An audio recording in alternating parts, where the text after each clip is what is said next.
Coucou les amis et bienvenue dans ma cuisine de campagne. Aujourd'hui, on continue dans la série Je conserve les légumes et les fruits du potager.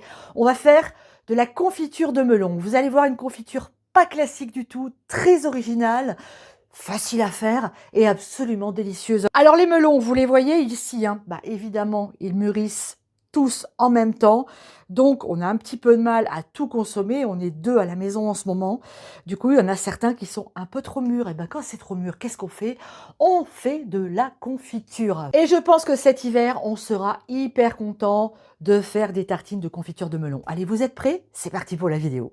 Regardez-la, cette confiture, une fois terminée, elle est absolument magnifique. Alors, pour réaliser notre recette, on va venir prendre nos melons, on va les couper en deux, on va enlever les graines qui se trouvent à l'intérieur et on va récupérer toute la chair. Une fois que c'est fait, on vient ajouter à ça le poids de sucre dont on a besoin. Ici, moi, j'avais 1,5 kg de melons. J'ai ajouté 1 kg de sucre. Pas tout à fait le même poids que le melon, j'en mets un petit peu moins. Comme ça, ma confiture est moins sucrée. Et ensuite, je viens zester un zeste de citron par-dessus. Une fois que le zeste est râpé, on vient ajouter le jus du même citron, ainsi que nos quartiers d'orange. Alors vous voyez, je les ai coupés en rondelles et ensuite en deux. Tout ça, ça va dans mon confiturier. Vous connaissez mon amour pour les épices et vous avez vu dans les vidéos que cette année avec Thierry, on a choisi de faire pousser du safran. Alors il n'est pas encore prêt, hein, on vient de le planter. Mais là, moi, j'ai choisi d'en mettre dans cette confiture.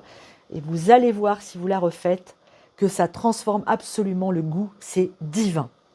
Je viens d'allumer mon feu. On va bien mélanger tout ça. Et on va laisser cuire notre confiture gentiment. Alors, elle est très, très liquide, hein. Mon melon était vraiment très mûr. Donc, ça va prendre un petit peu de temps. Mais surtout, avec la confiture, il faut être patient, bien sûr, mais il faut rester dessus. Si vous faites autre chose entre deux en vous disant « Oh, ben, ça va cuire tout seul », très souvent, vous revenez, votre confiture est trop cuite. Eh bien oui, il faut rester sur le coup, les amis. C'est la base pour réussir une excellente confiture. Oh là là, quelle couleur fantastique. Ça sent déjà divinement bon. La confiture change toujours de couleur en cuisant. Elle fonce. Là, on a un beau orange magnifique. On est à une petite trentaine de minutes. Alors, j'ai remué régulièrement. Là, j'ai de la chance, j'ai pas besoin d'écumer, c'est super. Par contre, si vous aviez de la mousse, là, en fin de cuisson, hein, vous écumez, vous enlevez la mousse. Maintenant, on va faire le test de l'assiette. On va mettre une goutte dans une assiette pour voir si notre goutte fige rapidement. Ça veut dire que notre confiture est cuite. C'est pas tout à fait cuit, mais enfin, on n'est pas loin. Parce que moi, j'ai un deuxième test. Je mets la confiture comme ça sur mon doigt, sur mon index, et je regarde, voyez, je regarde si la goutte tombe facilement. Et là, on voit que la goutte s'accroche bien à mon doigt. On n'est vraiment pas loin de la fin de la cuisson, hein. Je pense que, allez, 3-4 minutes et notre confiture sera cuite. On vient maintenant mettre notre confiture en pot, toujours à chaud. C'est bouillant, il faut faire bien attention. Faites attention aussi de bien mettre des morceaux d'orange dans chaque bocal. Là, on va pas être mal. Et on ferme toujours à chaud. Waouh, c'est très chaud. Et on retourne notre bocal. Mes bocaux, je ne vais pas les laisser refroidir dans cette position. Je vous explique pourquoi. Parce que souvent, quand la confiture est un petit peu cuite, en refroidissant, elle fige ici. Et quand vous retournez les bocaux, vous avez le vide d'air qui reste là. Et ça, c'est affreux. Donc moi, je vais les laisser comme ça un petit quart d'heure. Ça suffit largement. Et après, je les retournerai dans l'autre sens. Et c'est dans l'autre sens que je les laisserai refroidir tranquillement. Les voilà, nos pots de confiture une fois refroidis. Alors maintenant, il nous suffit de les stocker dans un placard, dans le garde-manger, dans notre cave, dans notre garage.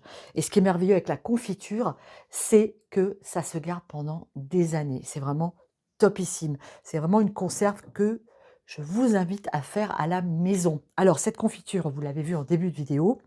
Évidemment, on va la goûter, hein, on ne va pas se gêner. Mmh. Mmh. Ah, c'est bon. Mmh. Mmh. C'est plein de fraîcheur, de saveur. On sent bien l'orange, on sent le safran, le melon. Tout se marie à merveille dans cette confiture. Oh là là, c'est d'une suavité, d'une fraîcheur incroyable. On a l'été dans cette confiture. C'est une merveille, vraiment. Je vous invite à la refaire. Elle est absolument délicieuse, elle est ultra originale et c'est certain qu'avec, vous allez régaler toute votre petite famille. Les amis, allez faire un tour sur notre site internet popotepotager.fr. Laissez-nous un pouce bleu. Si vous le pouvez, boostez la vidéo.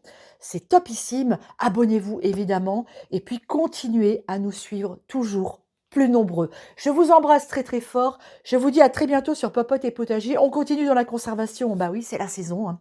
Faut y aller. C'est maintenant qu'on prépare les réserves d'hiver et notre autonomie en nourriture du potager. Bisous à tous. Ciao.